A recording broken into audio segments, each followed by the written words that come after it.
नमस्कार, आप देख रहे हैं नेशन वन। मैं हूं आपके साथ लिली। लोकसभा चुनाव का बिगुल बज चुका है। सभी पार्टियों ने अपने अपने प्रत्याशी मैदान में उतार दिए हैं जिन पर वो भरोसा जता रही है। डॉक्टर अंतरिक्ष सैनी जो कि बासपा से हरिद्वार सीट पर चुनाव लड़ रहे हैं, जिन पर भरोसा जताया है बासपा ने। तो अब हम उनसे थोड़ी सी बातचीत करेंगे, उनसे जानकारी लेंगे उनके पृष्ठभूमि के बारे में और क्यों बासपा ने उन पर भरोसा जताया और किस तरीके की उनकी चुनावी तैयारी अब होने वाली है। ये तमाम बातचीत हम उनसे यहाँ पर करने वाले हैं। आपका बेहद स्वागत है हमारे कार्यक्रम में। धन्यवाद। डॉक्टर साहब, सबसे पहले आपको बधाई हो कि आपको बासपा से टिकट मिला है और ये एक बहुत बड़ी जिम्मेदारी आपके ऊपर जो है आई है। सबसे पहले आपकी पृष्ठभूमि के बारे में जानेंगे। धन्यवाद आपका। मैं आपको अपनी पृष्ठभूमि के बारे में बताऊं, मैं एक स्वतंत्रता संग्राम सेनानी परिवार से ताल्लुक़ रखता हूं। मेरे फादर जो कि स्वयं एक MBBS डॉक्टर थे, वो कक्षा 8 में पढ़ते थे तब जेल चले गए थे 1942 के पॉलिटिकल मूवमेंट में। और मैं आर्य समाज से भी ताल्लुक़ रखता हूँ और मुझे जो संस्कार मिले तो वो इन्हीं दो चीज़ों से मिले। और हम जो हैं बहुत ही कर्तव्य निष्ठा से और ईमानदारी से जीवन को जीना चाहते हैं, जो कि आजकल के देश में दौर में जो संभव नहीं है। परंतु फिर भी कोशिश करते हैं, क्योंकि ईमानदारी का रास्ता लंबा होता है और बेईमानी का रास्ता छोटा होता है, लेकिन हमने ईमानदारी का रास्ता ही चुना है। और मैं सबसे पहले राजनीति में आया अपना देहरादून में, तो मैंने उत्तराखंड बनने के बाद पहला चुनाव समाजवादी पार्टी के टिकट पे विकासनगर से लड़ा था। उसके बाद कुछ मतभेद हो गए तो हम लोगों ने भारतीय जनता पार्टी को ज्वाइन किया। मैं 2003 में भारतीय जनता पार्टी में था और जब मैंने भारतीय जनता पार्टी छोड़ी तो मैं बीजेपी में प्रदेश मंत्री और प्रदेश उपाध्यक्ष रहा। लेकिन इन 9 वर्षों के कार्यकाल में मुझे अनुभव हुआ कि भारतीय जनता पार्टी ये बैकवर्ड क्लास की विरोधी पार्टी है और जन विरोधी पार्टी। केवल झूठ बोलते हैं और झूठ जो बोलते हैं उसको कोई अमल में नहीं लाते हैं। तो हमने तब निर्णय लिया कि भाई हमें भारतीय जनता पार्टी में हम लोग सर्वाइव नहीं कर सकते हैं, क्योंकि झूठ बोलने, क्योंकि हम एथिक्स पे काम करने वाले लोग हैं। हम जीवन के मूल्यों को समर्थन देना चाहते हैं, लेकिन भारतीय जनता पार्टी ने जीवन के मूल्यों को कोई समर्थन नहीं दिया। तो आपने बासपा चुनी? मैंने 2012 में मुझे माननीय बहन जी ने बुलाया और ये कहा कि आप जैसे लोग बहुजन समाज पार्टी में शिक्षित लोग और जो समाज की पीड़ा रखते हैं उनको हम चाहते हैं। 2012 में मुझे माननीय बहन जी ने लोकसभा का संयोजक बनाया बसपा का, परंतु किन्हीं कारणों से 2013 में मेरा टिकट काट दिया गया था बहुजन समाज पार्टी से। खैर कोई बात नहीं। उसके बाद मुझे इस समय फिर बुलाया माननीय बहन जी ने और बसपा से लोकसभा चुनाव हरिद्वार लड़ने का आशीर्वाद दिया और मैं इस समय समाजवादी पार्टी बसपा गठबंधन से हरिद्वार लोकसभा का प्रत्याशी हूँ। तो इस बीच जो ये बीच का दौर था, इसमें आपने क्या किया? इस बीच के दौर में राजनीति में सक्रिय रहे, सामाजिक जीवन में सक्रिय रहे हम लोग। और हमने चाहा कि भाई जो दलित हैं, पिछड़े हुए हैं और समाज में जो वंचित लोग हैं, जिनको अपने अधिकारों से वंचित हैं, उन सबको न्याय दिलाने का कार्य किया। जी, तो ये आपकी सोच है कि आप जो वंचित लोग हैं, जो लोग ऐसे हैं जिनको की नजरअंदाज किया जाता है समाज द्वारा, उनके लिए आप आवाज बनकर उठ रहे हैं। किस तरीके की आपकी तैयारी है? मेरी तैयारी बहुत अच्छी है। देखिए, राजनीति जो है, राजनीतिक समीकरण, चुनाव जो जीता जाता है वो एक राजनीतिक समीकरण होती है। भारतीय जनता पार्टी, कांग्रेस कहती है कि साहब ये तो जो है क्या नाम जातिवाद चुनाव है। कोई भी पार्टी आज प्रत्याशियों का चयन ले लीजिए, उत्तराखंड की राजनीति में ब्राह्मण ठाकुर का वर्चस्व है, लेकिन दूसरों पे आरोप प्रत्यारोप करना बहुत आसान होता है। हमारे साथ इस समय 3.5 लाख जो राजनीतिक समीकरण में आपको बताऊं, 3.5 लाख वोट तो हमारे पास दलित समुदाय के हैं, 2.5 लाख वोट हमारे पास सैनी समुदाय के हैं और राष्ट्रीय लोकदल से गठबंधन के बाद में तकरीबन 50,000 वोट जो है वो जाट समुदाय का है।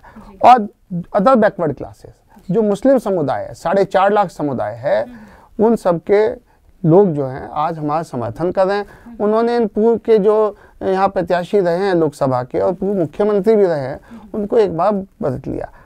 लकड़ी की हांडी जीवन में एक बार चढ़ती है, बार बार नहीं चढ़ती है। हरिद्वार सीट जो है बहुत ही ज्यादा हॉट सीट मानी जाती है। बासपा आप पर भरोसा जता रही है, तो इसके पीछे कितना चुनौतीपूर्ण है ये आपके लिए? बहुत चुनौतीपूर्ण कार्य है, क्योंकि आप समझ सकते हैं कि धनबल जो है वो पूर्व मुख्यमंत्रियों के पास कितना धन बल है।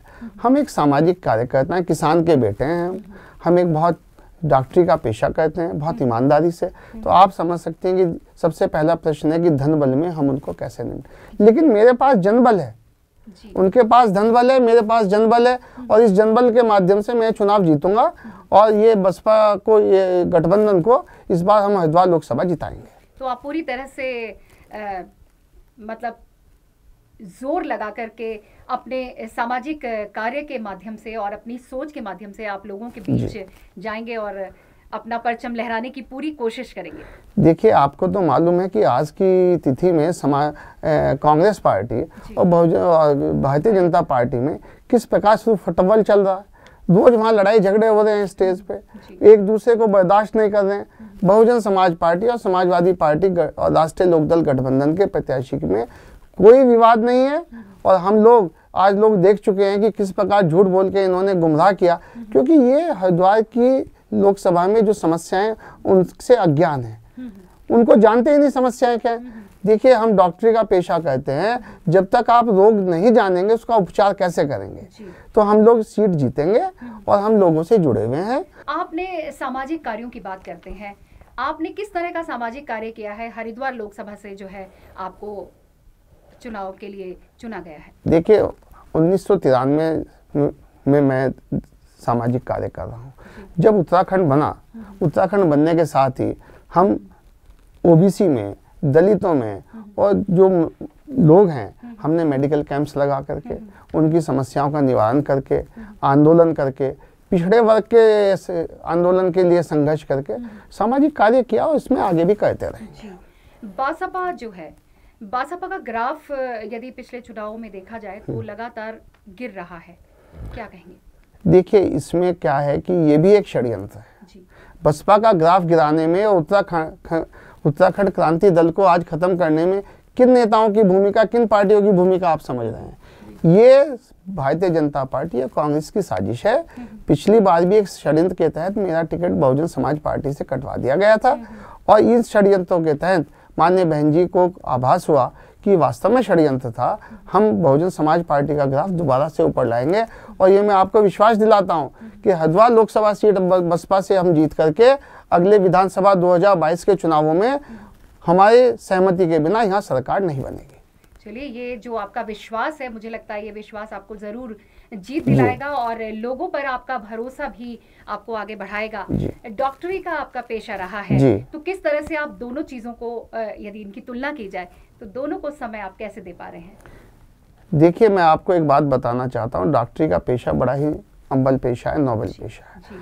हम इसमें जब मरीजों का इलाज करते हैं तो हम ये नहीं देखते कि ये हिंदू है, मुसलमान है, सिख है, ईसाई है, लेकिन ये दोनों पार्टियां पहले जाति में हिंदू, सिख, मुसलमान और ईसाई का विचार करती हैं।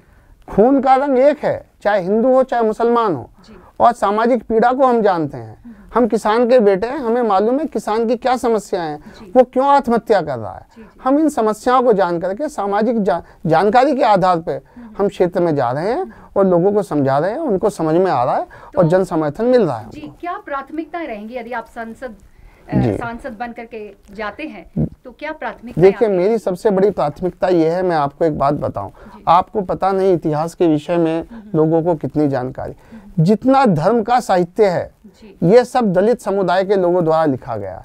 रामायण वाल्मीकि जी द्वारा लिखी गई है, महाभारत वेदव्यास जी द्वारा लिखी गई है। ये सब लोग दलित थे, लेकिन धर्म नगरी हरिद्वार का धर्म नगरी कह करके इन्होंने जो फायदा उठाया, देवभूमि का फायदा उठाया।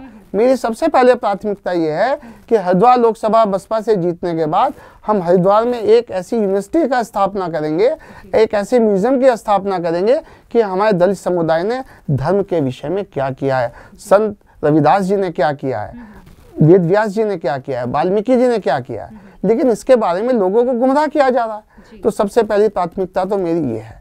दूसरी प्राथमिकता मेरी ये है कि माननीय सुप्रीम कोर्ट के न्यायालय से जो 27% आरक्षण ओबीसी को मिलता है, वो आरक्षण आज उत्तराखंड में 14% है। ये क्यों है?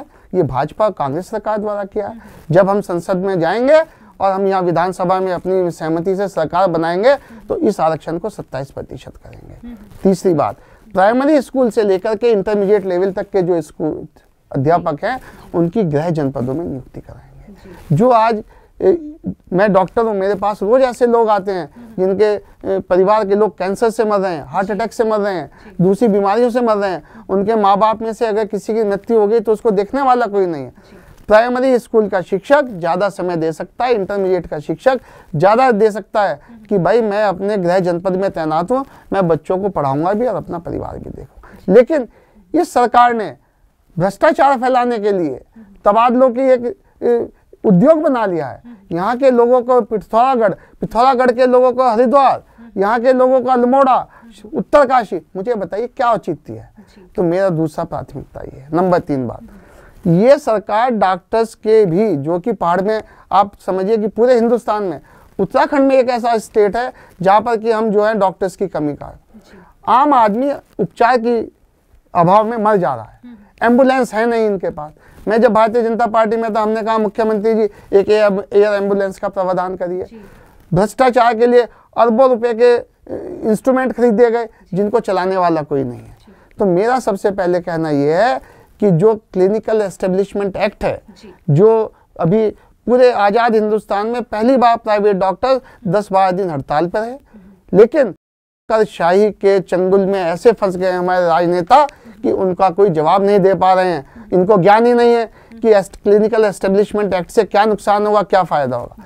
अगली मेरी प्राथमिकता है आज के समय में, और मैंने दोनों कांग्रेस और भारतीय जनता पार्टी की सरकारें देख ली। माननीय बहन जी का शासन ऐसा था कि अधिकारी खड़े रहते थे, अगर कोई आदेश पारित कर दिया तो उस आदेश को पूरा करते थे। आज मुख्यमंत्री तक का चिट्ठी डस्टबिन में फाड़ के फेंक देते हैं और कह देते हैं जाइए आपको जो करना है कर लीजिए, हम आपका काम नहीं करेंगे। और आम आदमी को तो हिम्मत ही नहीं है सचिवालय विधानसभा में घुस जाए।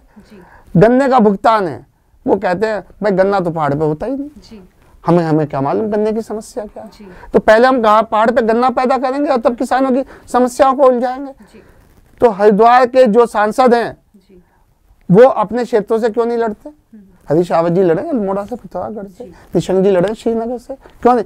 क्योंकि वहां लोग जान गए हैं उनकी पोल पट्टी क्या है, वो हरिद्वार में क्यों अतिक्रमण कर रहे हैं।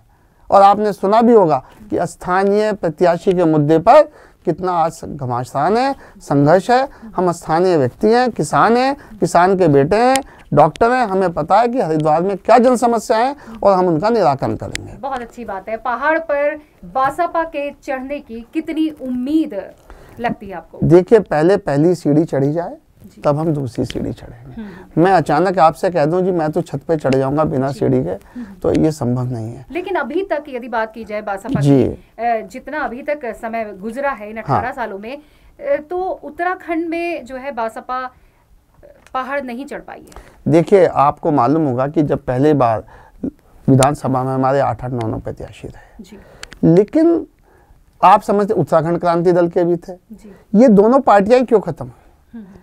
जब इन लोगों ने, भाजपा कांग्रेस ने देख लिया कि इनके बिना सरकार नहीं बन सकती, तो इन्होंने इसको षड्यंत्र के तहत खत्म कर दिया। लोगों को लालच दे दिया, किसी को कुछ दे दिया, किसी के खिलाफ मुकदमे लगा दिए, किसी के खिलाफ उत्पीड़न करा। लेकिन अब हम लोग संघर्ष कर रहे हैं और मैं आपको विश्वास दिलाता हूं कि 2022 में, 2019 में तो हम फतेह करेंगे ही लोकसभा को, और 2022 में बसपा को पुनः स्थापित करेंगे, ये मेरा विश्वास है। बहुत अच्छी बात है। तो आपको हमारी तरफ से बहुत शुभकामनाएं हैं कि आप अच्छा करें और उत्तराखंड में बसपा जो है वो अच्छे बहुमत से जीत कर आए। देखिए, बहुमत से जीतने की बात तो ये है कि आजकल लोग ईमानदारी और पढ़े लिखे लोगों की कोई कदर नहीं करती है। राजनीति में इसका है नहीं। आज उत्तराखंड में जो लोग कैबिनेट मंत्री और मुख्यमंत्री बने हुए हैं, ये उस स्तर के है ही नहीं कि ये सरकार में रहकर जनता का भला कर सके। मेरा तो आपसे अनुरोध ये है और जनता को ये संदेश है कि आप ईमानदार, मैं एक ईमानदार व्यक्ति हूँ, शिक्षित हूँ, कर्मठ हूँ, मैं कहीं किसी की अपेक्षाओं पे नीचे नहीं गिरूंगा, उनकी अपेक्षाओं पे खरा उतरूंगा। आप वो मुझे अगर लोकसभा में चुन के भेजेंगे तो मैं उनकी आवाज़ उठाऊंगा और उत्तराखंड में, पूरे उत्तराखंड के लिए, केवल हरिद्वार के लिए नहीं, क्योंकि बहुजन समाज पार्टी सर्व समाज की पार्टी है, हम सभी लोगों को साथ लेकर के चलेंगे। और इस विषय में एक बात और आपको अंतिम बता दूं कि माननीय बहन जी ने 10% आरक्षण जो स्वर्णों को दिया, उसका भी सबसे पहले उन्होंने समर्थन किया था। ये लोग बांटना चाहते हैं आरक्षण के मुद्दे पे, दूसरे मुद्दे पर हम बटेंगे नहीं। इसके उत्थान के लिए संघर्ष करेंगे और यहाँ पर सब समाज का विकास करेंगे। जी। जानना चाहेंगे कि बसपा सुप्रीमो मायावती जिन्होंने आप पर इतना भरोसा जताया है, आपकी मुलाकात उनसे सबसे पहले कहाँ हुई थी? इतना भरोसा जो है उन्होंने आप पर जताया कि आपको जो है चुनाव मैदान में खड़ा किया है। माननीय बहन जी जो हमारी राष्ट्रीय अध्यक्षा हैं बहन कुमारी मायावती जी, उनसे मेरी पहली मुलाकात 2007 में हुई थी और 2007 में भी उन्होंने कहा था कि डॉक्टर साहब आप कहाँ चक्कर में पड़े हो, आप ऐसी पार्टी में आओ। लेकिन उस समय मेरी आंखों पे कुछ पर्दा पड़ा हुआ था, आपको बताया, क्योंकि व्यक्ति जो है ना हर चीज़ को एकदम से नहीं समझ पाता और राजनीति के बड़े धुरंधर खिलाड़ी हैं। फिर बाद में जब हम भारतीय जनता पार्टी में चले गए तो हमें वहाँ लगा कि यहाँ तो अपमान ही अपमान है, कांग्रेस में अपमान ही अपमान है। हमारी पार्टी कौन सी है जो सामाजिक संघर्ष के लिए कोशिश करे। माननीय काशीराम जी ने भी किया, हमने भी किया। 2007 के बाद में हमारी लगातार बहन जी से मुलाकात हुई और अभी 2019 में मेरी जो है 22 दिसंबर को उनसे मुलाकात हुई, फिर बाद में जनवरी में हुई और उससे पहले हुई। लगातार बहन जी से हम मिलते रहते हैं और निकट भविष्य में भी मैं समझता हूँ नॉमिनेशन के बाद माननीय बहन जी ने मुझे बुलाया है लखनऊ और मैं उनसे मुलाकात करूँगा। चलिए, तो हम आपको बहुत बहुत बधाई देते हैं। रैली के संबंध में बात करना चाहेंगे। जिस तरीके से अब चुनाव नज़दीक हैं, सभी पार्टियां रैली जो है करने जा रही हैं, तो क्या बहन मायावती भी उत्तराखंड में किसी तरह की कोई रैली करने वाली हैं?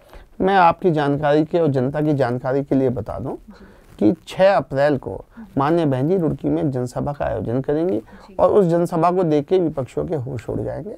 और माननीय बहन जी जो है 6 अप्रैल को रुड़की में सभा कर रही हैं और मैं भी 22 तारीख को अपना नॉमिनेशन कर रहा हूँ और जनता का समर्थन मांग रहा हूँ। और मैं आप सबका धन्यवाद भी करता हूँ कि किस प्रकार से आप जो है जनता में मेरा संदेश फैलाने में मेरी मदद करेंगे। आपका बहुत बहुत धन्यवाद। चलिए, हमारी तरफ से आपको बहुत बहुत शुभकामनाएं। धन्यवाद आपका।